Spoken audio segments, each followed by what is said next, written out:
naturalists, Diane Ackerman and Roger Payne, had a conversation about whales in the late 1980s.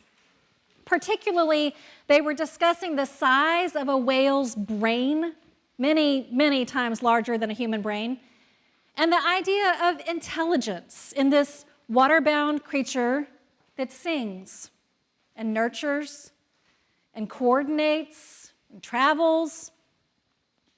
After noting that human brains had brought us to dominance and simultaneously to the brink of destruction, Roger Payne comments on the non-invasive life of whales, not overtaxing the ecosystems they inhabit. And then he says this: what we call human intelligence may be only a kind of vandalism, just mischief on a grand scale. It might not be the only form a mind can take, and it might have little to do with real wisdom. One of the reliable ways that I can suss out whether or not I'm edging around the real wisdom of God is when it completely baffles me, especially when I encounter stories that overwhelm in ways that are stunning in their beauty and goodness. As it turns out, we have two such stories today from across the centuries. Two stories of generosity and abundance, of absurd love and lavish benevolence. And both times, the recipients, and maybe we listeners too, respond with bewilderment. Anxious and worried, and no doubt tired, the Israelites are making their slow sojourn away from Egypt and toward a promised but unknown future. And they, like children who don't quite grasp the scope of the journey, start complaining and asking questions. Are we there yet? I'm hungry. I want to go home. Will we ever stop? What is there to eat? And when God rains down quail in the evening and a fine, flaky bread in the morning, they say, "What is it?" This is literally the translation of the word manna, a word that means, "What's this stuff?" True.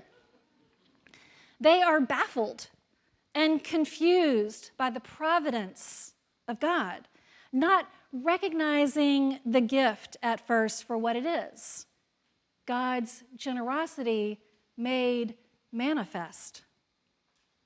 Daily bread given, with instructions to trust that more will come, that there's enough for everyone, and that hoarding will lead to foul results.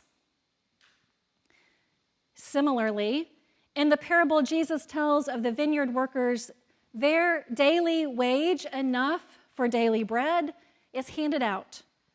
And the response of those who worked all day to the landowner's decision to pay everyone enough is, "Why are you making them equal to us?" They're confused, bewildered, and quickly stingy, measuring their efforts and fatigue and finding the latecomers undeserving. It's not that their brains can't do the math. It's that they're quick to compute and plenty smart enough to figure out a pay scale which might have resulted in a bigger take for the early birds. But the owner of the vineyard has an entirely different economy in mind. Theologians like to talk about the economy of God, a translation of a phrase from the first book of Timothy that's probably closer to the household of God. Either way, the idea is about the wisdom and intention of God for God's creation. It's about how things could be managed and ordered according to the larger understanding and the largesse of God. God's economy, God's household, is marked by how gifts are distributed and enjoyed by all comers. Of course, we've interpreted this all kinds of ways over time, but just taking these two stories in hand suggests that God, in real wisdom, means to create an economy of enough, of plenty. God is creating a community that is a clear alternative to the kingdoms of Egypt and Rome or any other system that relies on the frameworks of domination and submission, rich and poor, haves and have-nots. This new world didn't make sense to the Israelites. What is it? And it didn't make sense to the grumbling characters in the parable. And it doesn't necessarily sit much better with us today. It's almost impossible to conjure a vision of a world of enough, of plenty, of unwarranted generosity, and think, yeah, that'll work. That makes sense. Try for a minute. Try to release the urge to compete and to compare, to measure just what we have in front of us and not what we have in reference to what others are getting. Try to sit for a moment with the idea that if you have a meal today, that you don't need to wonder about tomorrow's meal. It's hard, and we're pretty smart. But our scavenging practices and mindsets of scarcity keep us from even imagining alternative economies where sharing and trusting and abundance are the givens in place of grabbing and stockpiling. It can feel naive and unsophisticated to picture a world where what you have is not a sign of your worth.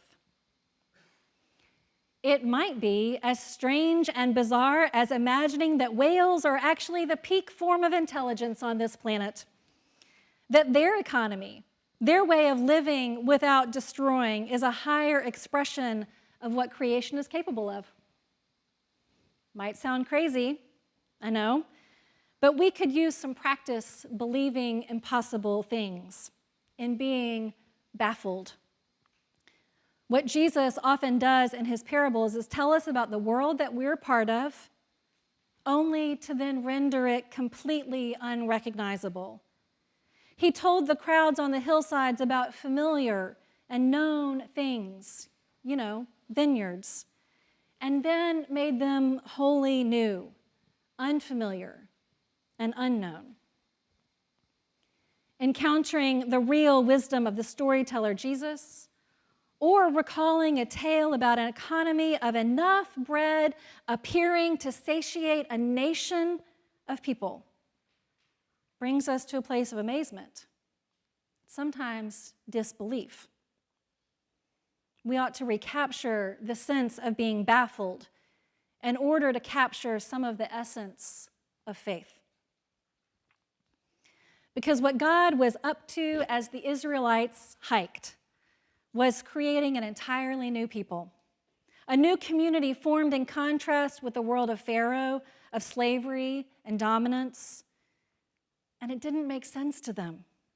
They looked at what God offered and said, "What is this?" And what Jesus was up to while he told stories on the hillsides was also spinning a new vision of how we could be in this world, contrary to the dictates of Rome, of violence and hierarchies. The landowner said, "Friend, I choose to give." And even the disciples were stumped as they tried to understand how differently they were being called to live. The wisdom of God calls to us still, saying our economies don't have to be built on the stingy ideas of small minds. The wisdom of God reminds us that comparison, as they say, is the thief of joy, and that what God desires for us is a life of deep joy and a sense of gratitude The one prayer that Jesus taught us was about our daily bread. Ours, not mine. And daily, not a pantry full of so much that it goes bad before I can eat it all. Over and over again, from the early pages of Scripture to the hillsides of Galilee to today, we might look at fluctuating stock portfolios, or we might look at the migratory patterns of whales, and either way, be a little baffled. Our minds fail us when we encounter real wisdom, and it can be hard to know which is which.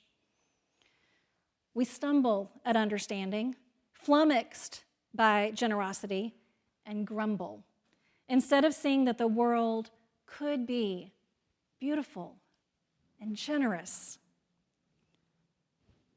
Perhaps someday we'll be smart enough to accept the gifts and marvel at the real wisdom of God.